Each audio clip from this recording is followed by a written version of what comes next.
Misioneros del Espíritu Santo.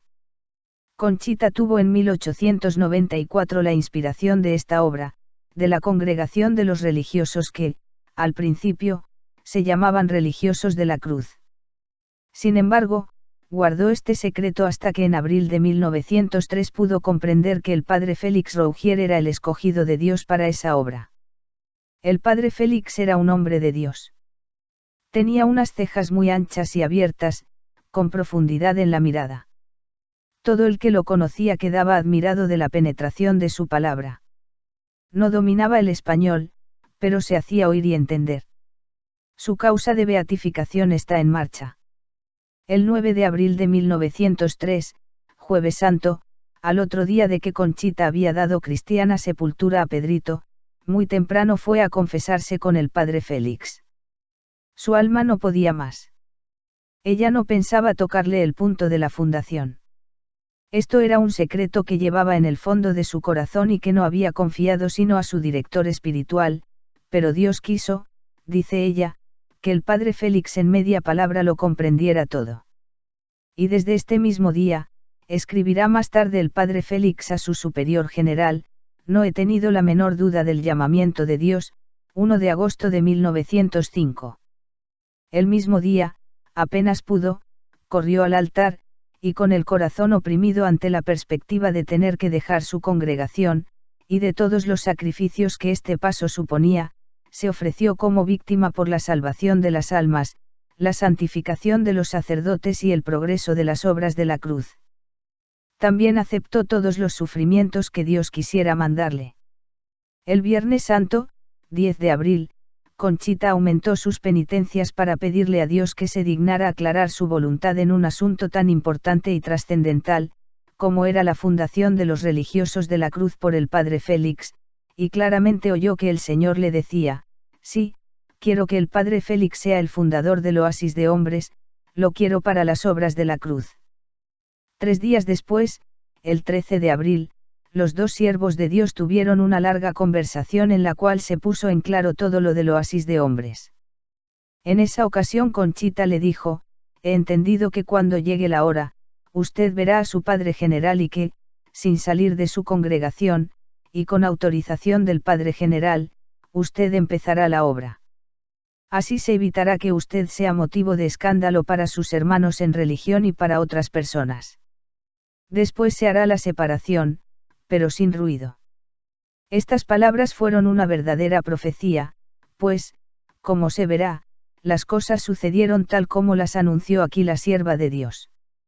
El padre Félix dice en sus memorias, que él personalmente no tenía ninguna duda de que Dios lo había llamado a su nueva vocación, pero, agrega, comprendí claramente que, para evitar dudas a mis futuros hijos, era de prudencia consultar a personas competentes sobre esta delicada cuestión. Y desde entonces aprovechó todas las ocasiones para consultar su caso con varios obispos y sacerdotes, y todos unánimemente le aseguraron que era voluntad de Dios que él fundara a los futuros misioneros del Espíritu Santo. La primera consulta la hizo con el padre Mir, director espiritual de Conchita, el hombre mejor informado sobre las obras de la cruz.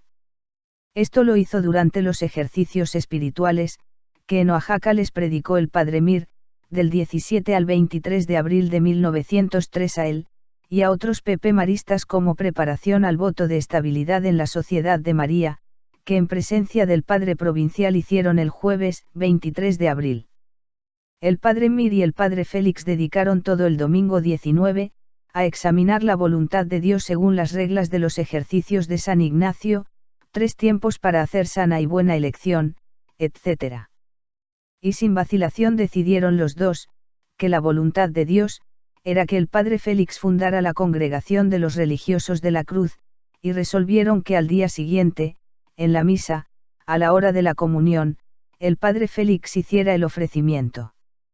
Así es que el lunes 20 de abril de 1903, con plena calma y libertad y tranquilidad de espíritu, el siervo de Dios hizo su entrega total en las manos de Dios para fundar dicha congregación.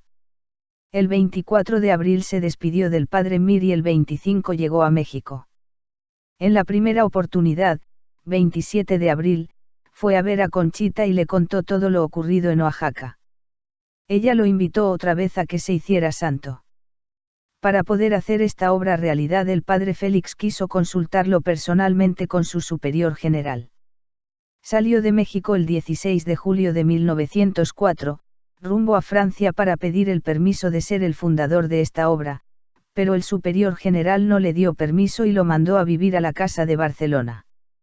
El padre Félix solo pudo contestar, iré con mucho gusto, lo mismo a España que a Oceanía, y voy con alegría, pues estoy segurísimo de hacer así la voluntad de Dios, ya que no pretendo otra cosa.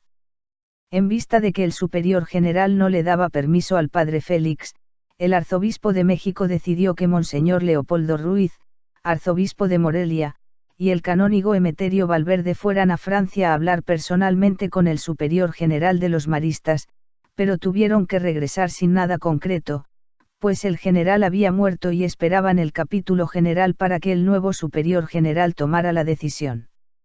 En este tiempo murió el arzobispo de México y fue nombrado Monseñor José Mora y del Río, quien se reunió con Monseñor Ibarra y Monseñor Ruiz para pedir al Papa la fundación del Instituto de Religiosos de la Cruz.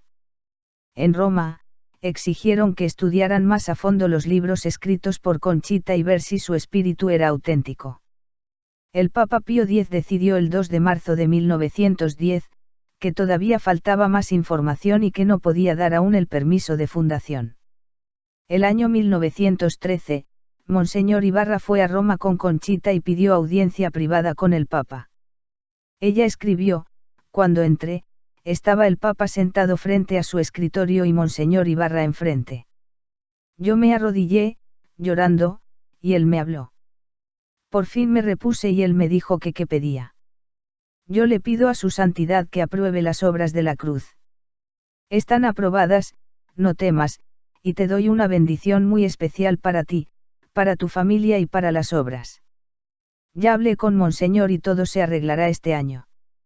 Finalmente, el 16 de diciembre de 1913, el Papa Pío X, dio permiso para la fundación, poniendo como condiciones el cambio del nombre del instituto y que nunca formaran parte de él los padres Alberto Mir y el padre Félix Rougier.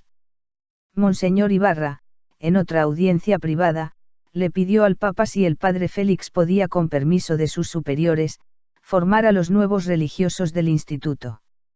Y el Papa aceptó. Monseñor Ibarra escribió al superior general de los maristas, quien le prestó al padre Félix por 2 años para fundar la nueva congregación, que se llamaría Misioneros del Espíritu Santo.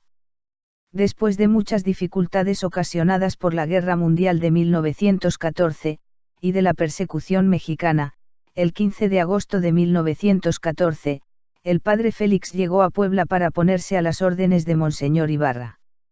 La fundación tuvo lugar el 25 de diciembre de 1914, en una capilla privada junto al Santuario de la Virgen de Guadalupe de la Ciudad de México. Asistieron los 2 primeros novicios y el padre Félix quedó constituido como maestro de novicios.